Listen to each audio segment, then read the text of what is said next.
لو انت داخل كلية صيدلة او هتختار كلية صيدلة، فانا عايزك تجاوبني على الاسئلة البسيطة دي. ايه الفرق ما بين فارما دي كلينيكال وفارما في العموم؟ عايزك تجاوبني ايه الفرق ما بين الصيدلي اللي هيتخرج مع شهادة فارما دي وما بين الصيدلي اللي هيتخرج مع شهادة فارما دي كلينيكال. هل فارما دي هيشتغل في الصيدليات وده الصيدلي اللي بيفتح صيدلية وفقط؟ وهل فارما دي كلينيكال هو الدكتور اللي هيبقى مكانه في المستشفيات وفقط؟ ولا ايه الفرق ما بين الاسئله دي كلها؟ ولو انا اخترت قرار غلط ومشيت في الطريق الغلط، هل بعد 5-6 سنين اعرف اعدل مساري؟ دي كلها اسئله واكتر هجاوبها في الفيديو ده بكل اختصار وبكل وضوح وببساطه شديده جدا ان شاء الله. فيلا بينا يعني هاخدكم جوله جوه كليه صيدله، كل المعلومات اللي ممكن تحتاجها. يلا بينا نبدا الفيديو. ازيكم يا دكاتره المستقبل، يا اخواتي حبايبي، عاملين ايه؟ اتمنى تكونوا بخير. انا السيد رمضان، طالب في كليه صيدله داخل سنه ثالثه جامعه BUC بدر بالقاهره. ومرحبا بكم اي حد داخل الكليه وداخل المرحله الجامعيه، فانا برحب بكم جدا وهنعيش مع بعض لحظات وحاجات كتير جدا هنشاركها معاكم هنا على القناه. وفي حاجات كتير هتفاجئوا ان انتوا بتفرجوها وهتستنوا كل فيديو، لان كل فيديو بعنوان هيبقى مختلف جدا. فتعالى نشوف اهم حاجه بالنسبه لطلاب كليه صيدله حبايبي اخواتي اللي هيبقوا معايا في المجال. يعني بتشرف بيكم ونورتم المجال ان شاء الله. فبسم الله الرحمن الرحيم. تعالوا ناخد نظره سريعا كده على كليه صيدله. بسم الله الرحمن الرحيم. كليه صيدله ده مجال كبير جدا، مجال واسع، مجال من اهم المجالات واكتر الاختيارات اللي فرحان ان انا اخترتها الحمد لله. اولا الكليه سنين دراستها بقت 6 سنين مش 5 سنين زي الاول، لاني من 2019 اتغير المده الزمنيه للدراسه، فبقى بعد ما كانت 5 سنين فقط بقت 6 سنين دراسه. ده رقم واحد المده الدراسيه لكليه صيدله. في الفيديو ده ايه الفرق ما بين فارما دي وفارما دي كلينيكال، وايه فارما دي عامه؟ اولا قبل يعني تقريبا من 3 سنين كان الشهاده اللي بيتخرج بها طالب كليه صيدله هي فارما فقط، ودي ما كانتش شهاده قويه عالميا. فبقى في مجال اسمه فارما دي، ودي اللي بقت اقوى عالميا، بقت دي شهاده يعني معتمده في العالم الخارجي اقوى من فارما عامه. وجنبها فارما دي كلينيكال، وده القسم الجديد بالنسبه للكليات هنا او الجامعات في مصر، واعتمدته وزاره التعليم العالي من 2022 تقريبا.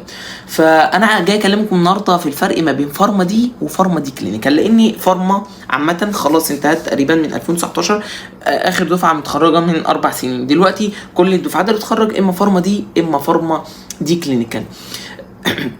بسم الله الرحمن الرحيم. كده في البدايه اختصار فارما دي ايه؟ اختصارات دكتور اوف فارماسي. فالاول الصيدلي اللي كان بيتخرج كان بيتكتب في بطاقته صيدلي كده وخلاص مفيش حاجه جنبها. دلوقتي فارما دي بس بيتكتب في بطاقته دكتور صيدلي، ده رقم واحد. وبسم الله الرحمن الرحيم معلومه كده في اللذيذ، تفرح كل واحد داخل صيدله هيبقى مكتوب جنبه في بطاقته دكتور صيدلي وليس صيدلي فقط. تعالوا نتكلم الاول عن فارما دي وايه الفرق ومميزات وكل حاجه تخص فارما دي، وبعد كده ندخل على فارما دي كلينيكال يعني نتغول فيها. ومش هكلمكم طبعا عن المواد عشان ده فيديو كبير تاني واسع جدا بالنسبه لسنه اولى.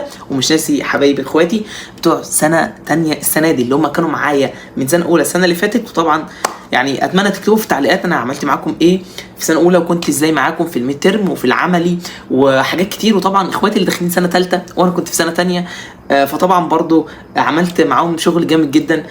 صورت عملي ماده كامله من اهم المواد الكبيره اللي في عملي، والا وهي الفارماسيوتكس. دي اللي احنا بنحضر فيها ادويه وكده. الحمد لله في السنه الثانيه الترم الثاني صورت كل السكاشن ما فوتش ولا سيكشن، وصورت برضو ميد ترم وعملي مادتين تانيين كبار. والحمد لله يعني كان توفيق من عند ربنا. فانا معاكم في سنه اولى ومع بتوع السنه تانية اللي داخلين، وان شاء الله لو في حاجه في سنه ثالثه بايدي طبعا مش هتاخر على اخواتي وحبايبي الدكاتره اللي ان شاء الله ده احسن مجال اخترناه، ومجال ان شاء الله يبسط كل واحد داخل سنه اولى وفي سنه تانية تتيقنوا اللي داخلين سنه تانية تتيقنوا ان صيدله دي يعني حاجه تحفه جدا. فتعال نخش على طول وسريعا في فارما دي او جنرال فارماسي. ايه الفرق ما بينها وما بين فارما دي كلينيكال؟ بسم الله الرحمن الرحيم. كده في البداية دي 6 سنين ودي 6 سنين، ولكن بعد ما تخلص فارما دي لو حبيت تبقى فارما دي كلينيكال واكتشفت في الطريق ان انت هواياتك او ان انت ميولك اكتر للكلينيكال، فبعد كده بتعمل معادلة سنة او سنتين عشان تاخد شهادة فارما دي كلينيكال. ده البداية. الفرق في البداية، الفرق في المواد. طبعا في فرق في المواد، في فرق بالنسبة للجامعات الخاصة 9 ساعات زيادة بندرسهم كفارما دي كلينيكال، وفي فرق طبعا في المواد. احنا بنتخصص اكتر في المواد اللي ليها علاقة بالكلينيكال، تأثير الدواء على المريض وتأثير المريض على الدواء اكتر، ولينا علاقة ان احنا هنتعامل اكتر مع جسم الانسان، لان لينا مكان طبعا في المستشفيات. بعد كده في مواد طبعا لما تخش الجامعة هتلاقي ان فارما دي كلينيكال في قسم لوحدهم او في حتة لوحدهم، وفارما دي في حتة تانية لوحدهم، اكني دي دفعة ودي دفعة تانية، ولكن يعني الصدفة هتجمعكم.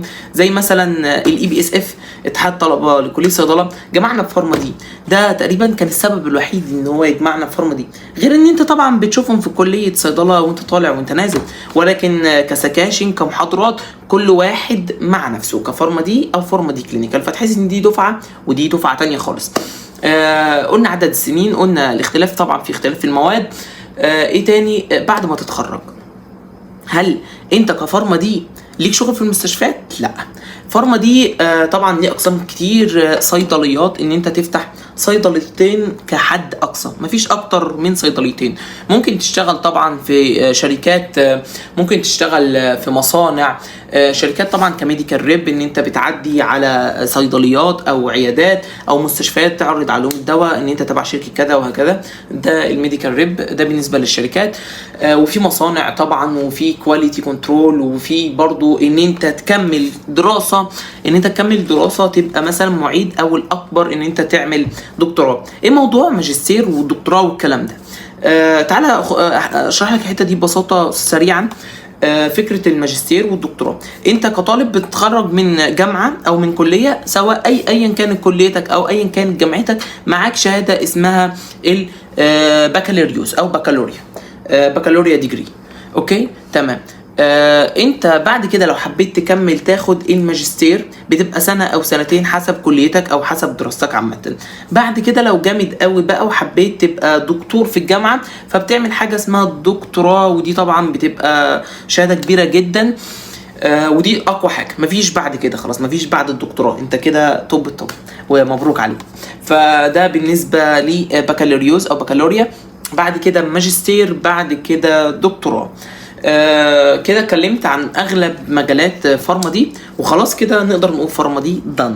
تعالوا نخش سريعا على فارما دي كلينيكال واللي انا فيها والقسم المحبب الى قلبي. يلا بينا. فارما دي كلينيكال. بالنسبه لفارما دي كلينيكال برضو مفيش فرق زي ما قلنا في عدد السنين، دي 5 سنين، دي 6 سنين ودي 6 سنين. المواد طبعا قلنا اختلاف المواد، ان احنا بندرس مواد ليها علاقه بالمريض اكتر، ليها علاقه بالمرض اكتر عامه، ليها علاقه برضو بالدواء، على تاثير الدواء على الجسم وتاثير الجسم على الدواء. بعد كده احنا طبيعه شغلنا بعد كده لينا مكان في المستشفيات، مستشفيات الاورام طبعا، السرطان، مستشفى بهية 57 357، كل المستشفيات دي. وطبعا لينا مكان كبير جدا بره وخصوصا في الخليج، ويعني مكاننا بدأ يتوسع داخل مصر مؤخرا. فاحنا شفت الاقسام اللي كلية فارما دي كلهم اللي انا اتكلمت عنها دي متاحة لينا كمان، زائد طبعا شغل المستشفيات. فاحنا كفارما دي كلينيكال كل اللي متاح لفارما دي احنا متاح لينا احنا كمان، ومتاح لينا بعد كده اضافه هو شغل المستشفيات او الصيدله السريريه. دي معنى اصلا كلمه كلينيكال، ان انت يعني هي اسمها صيدله سريريه، دي لو ترجمتها بترانزليشن جوجل او جوجل ترانزليشن عامه. عايز ازود بقى بعد كده ان احنا مثلا في كشركات ادويه، لو انت كطالب فارما دي رحت اتقدمت في شركه ادويه او واحد فارما دي كلينيكال، ممكن يفضلوا مين؟ لا هنا ممكن يفضلوا طالب فارما دي. وعشان كده انا مش شفت الدخله بتاعتي في البدايه، كنت عمال افخم في فارما دي كلينيكال وكده، ولكن لو انت مش هواياتك ان انت تبقى في المستشفى او مكانك في المستشفى، وهواياتك اكتر تبع الكيمياء اكتر والادويه والكلام ده، فانت فارما دي هتكون انسب لك وتوفر على نفسك وقت ومجهود ومصاريف، لان طبعا فارما دي كلينيكال بتبقى سواء في جامعه خاصه او جامعه حكوميه اغلى بنسبه كويسه عن فارما دي عامه. فكشركة أدوية وكأنت شخص هتقف أو مراقب على الدواء وتصنيع الدواء، ففارما دي هيبقى أفضل لأن دي تخصصه أكتر، هي دي النقطة اللي بيدرسها أكتر وبيشتغل عليها أكتر. غيرنا إحنا بنشتغل على كده وبنشتغل على حاجة تانية جنبها اللي هي جسم الإنسان والمرض والمريض وهكذا، يعني بنتعامل مع البيشنت كتير.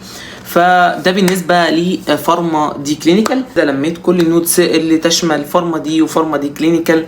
اتمنى الفيديو يكون فاتكم، اتمنى تعملوا اشتراك للقناه، اتمنى اشوف تعليقاتكم، واتمنى تقول لي انت داخل جامعه ايه، عشان انت لو داخل جامعه BUC فنكون اصدقاء مع بعض. طبعا دلوقتي اخش بعد كده على الفيديوهات اللي انا المفروض هجهزها دلوقتي واصورها دلوقتي.